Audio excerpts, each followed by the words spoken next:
Assalamu alaikum wa rahmatullahi wa barakatuhu. Jama'a barkanmu da sake saduwa a cikin wannan bidiyo namu a wannan tasha tamu mai albarka wato kasar Hausa.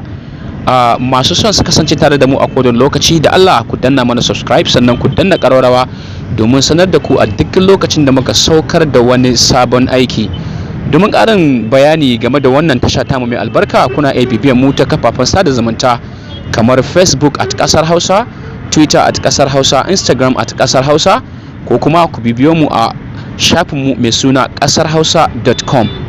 So jama'a barkanmu da sake saduwa, amma da Allah kafin mu ci gaba cikin wannan shiri muna buƙatar da Allah kar ku manta ku danna mana subscribe sannan ku danna ƙararrawa domin sanar da ku a dukkan lokacin da muka saukar da wani sabon aiki. Inna lillahi wa inna ilaihi raji'un.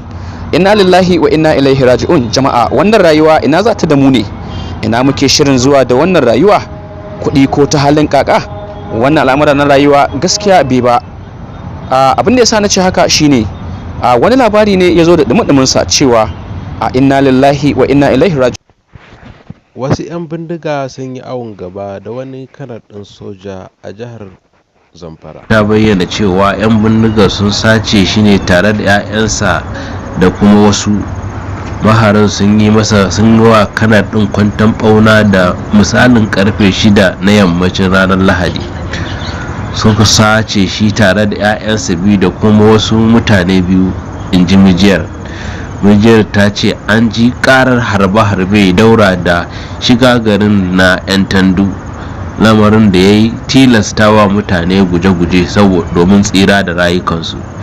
Ta bayyana mana cewa an gano maharan sun yi awon gaba ne da tsohon kanar ɗin ne bayan